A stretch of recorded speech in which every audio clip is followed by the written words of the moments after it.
So we start with percentage. Okay. अगर मैं आपसे पूछूं what is percentage? What is percentage? Percentage क्या होता है, उससे क्या मत समझते हैं हम? देखो, परसेंटेज बहुत इजी है. परसेंटेज एक फ्रैक्शन है. सो एक फ्रैक्शन को ही हम परसेंटेज बोलते हैं. एक स्पेशल फ्रैक्शन है, एक खास टाइप का फ्रैक्शन है. कैसा फ्रैक्शन है? जिसमें हमारा जो डिनोमिनेटर है वो 100 है, या उसको हम कहें 1/100. सो 1/100 को ही हम परसेंट कहते हैं. 1/100 जो फ्रैक्शन है, इसी को हम परसेंट कहेंगे. इतना इजी है. सो जो परसेंट है, परसेंटेज बोलो या परसेंट बोलो, per means out of, cent means century. So 100 में से कितने, out of 100 how many. Fraction क्या होता है? फ्रैक्शन हमने पढ़ा, जैसे हम लिखते हैं fraction, for example 3 out of 4, 3/4. तो हम क्या कहते हैं कि ये जो डिनोमिनेटर है, ये क्या बताता है हमारे को? ये बताता है टोटल नंबर ऑफ पार्ट्स. जो डिनोमिनेटर होता है वो हमें बताता है टोटल नंबर ऑफ पार्ट्स. और जो न्यूमरेटर है वो हमें क्या बताता है कि इस टोटल नंबर ऑफ पार्ट्स में से आपके पास कितने हैं. So total number of parts अगर 4 हैं, उस 4 में से आपके पास 3 हैं, तो आपके पास टोटल का क्या पार्ट है, टोटल का क्या फ्रैक्शन है? आप बोलोगे 3/4 है. इसी तरह अगर हम टोटल नंबर ऑफ पार्ट्स जो हैं, या टोटल नंबर है, उसको अगर हम 100 माने, तो उसको हम परसेंट कहेंगे. अगर मैं बोलता हूँ 3/100, तो इसका मतलब है 3%. सो परसेंट को हम कैसे दिखाएंगे? परसेंट का जो सिंबल है उसको हम ऐसे दिखाते हैं. ये उसका सिंबल है. और इस सिंबल का क्या मतलब है? इसको हम कन्वर्ट करते हैं परसेंट में, सॉरी फ्रैक्शन में.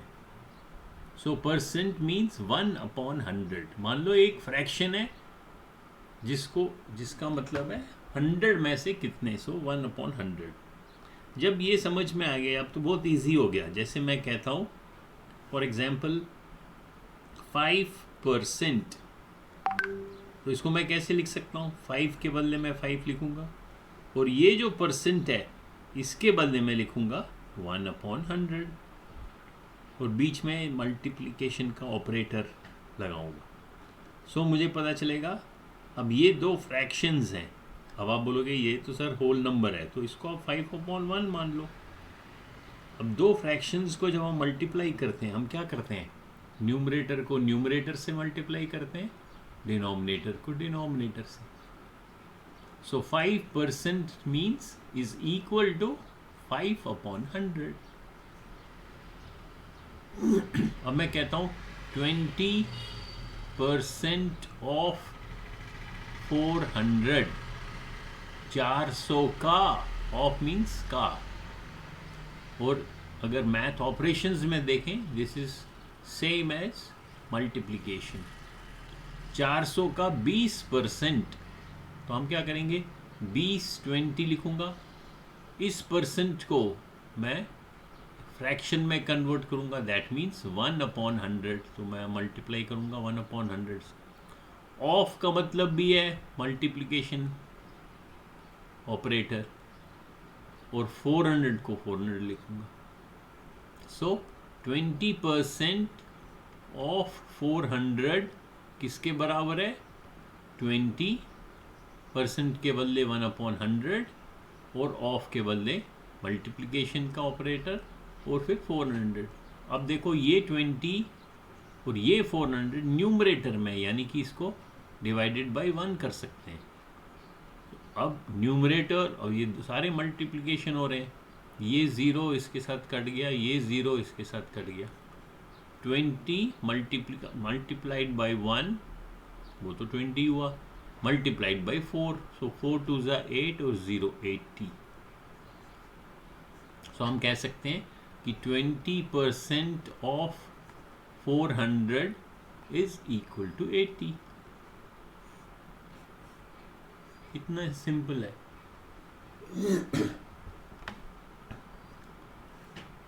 सो हमने क्या देखा कि परसेंटेज क्या होता है, एक फ्रैक्शन होता है, खास टाइप का फ्रैक्शन विच शोज 1/100।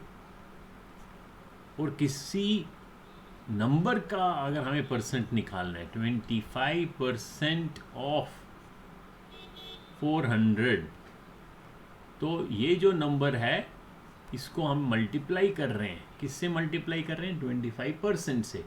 25% का मतलब है 1/100। ये दोनों ज़ीरो इससे कट गए। 25 into 4 is 100। That means 25% of 400 is equal to 100। So किसी भी नंबर का परसेंटेज हम आराम से निकाल सकते हैं। अब दूसरा सवाल है कि अगर अब जैसे यही है, फॉर एग्जाम्पल 25% ऑफ एक नंबर है जो हमने देखा 400 है। 400 का 25% 100 होता है।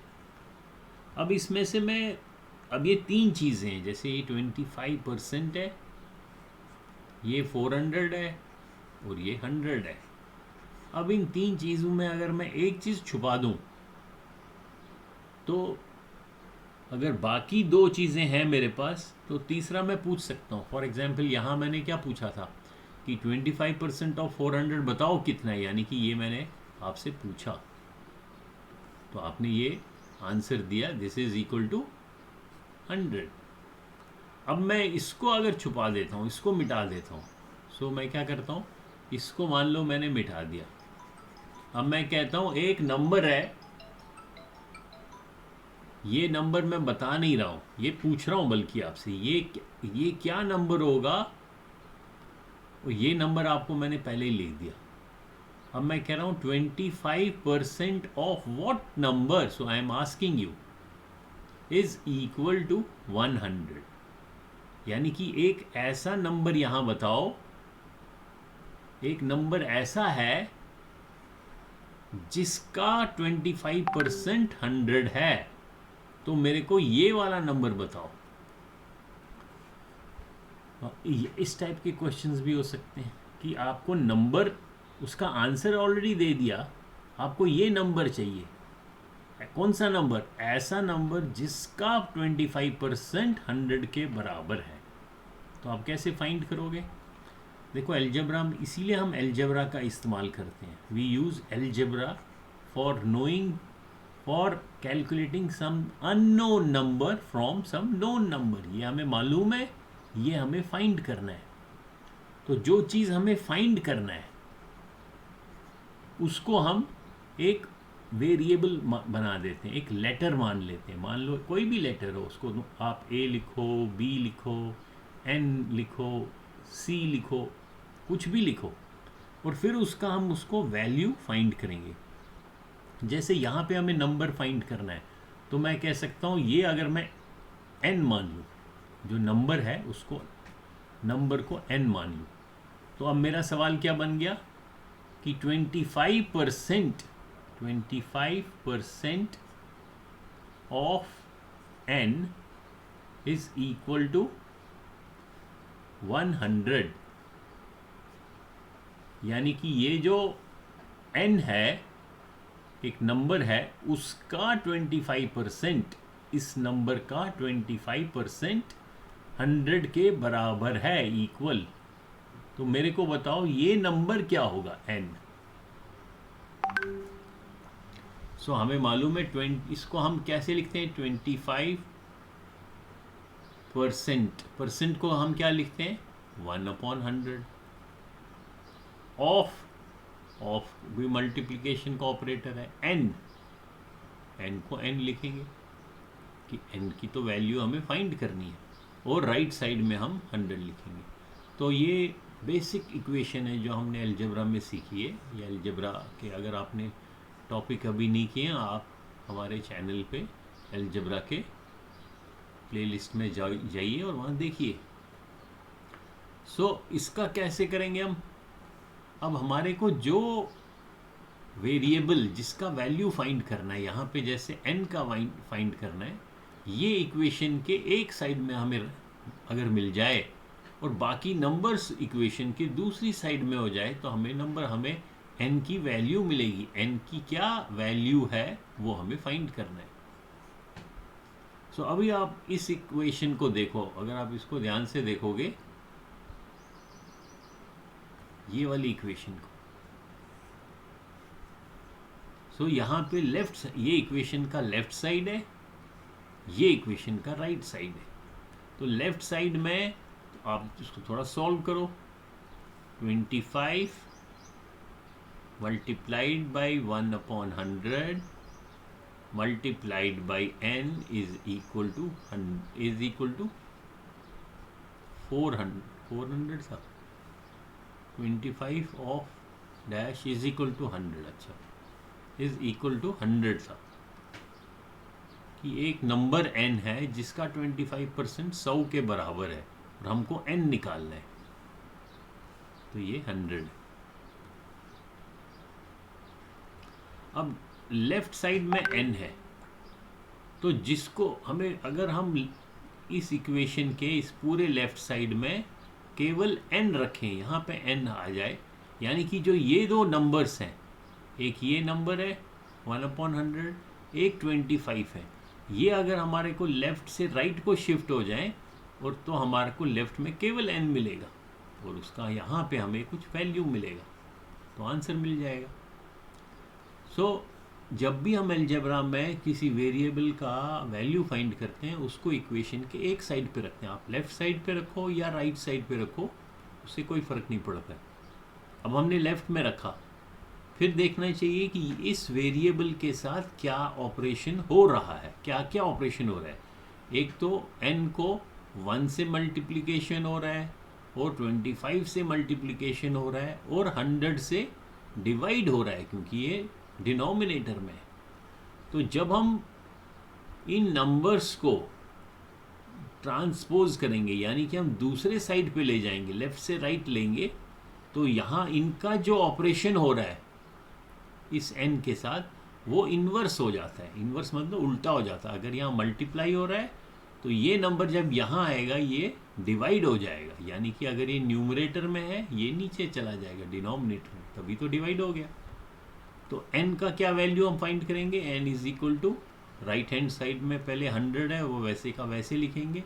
अब एक पहला नंबर है 25 जो n से मल्टीप्लाई हो रहा है, जब हम इसको राइट साइड में लाएंगे ये डिवाइड हो जाएगा, तो 25 को नीचे लिखेंगे। उसके बाद ये 100 जो है ये नीचे डिनोमिनेटर में, यानी कि n के साथ ये डिवाइड हो रहा है, तो इसको जब हम यहाँ पे लाएंगे राइट साइड में ये मल्टीप्लाई हो जाएगा।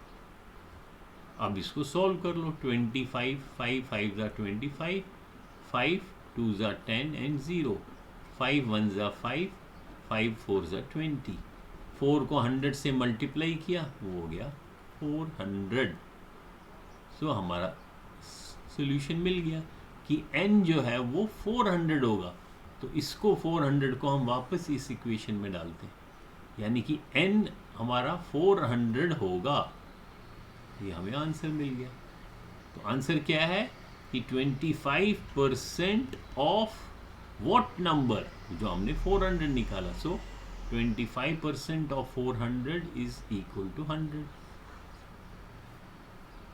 ठीक है। सो हमने दो चीज़ें सीखी। एक हमने सीखा कि हमारे को नंबर का परसेंट निकालना है, तो हम लिखेंगे परसेंटेज ऑफ ए नंबर। तो इसको हमने फाइंड करना है। दूसरा हमने देखा हमें परसेंटेज मालूम है, लेकिन हमें बताना है कि किस नंबर का। ठीक है।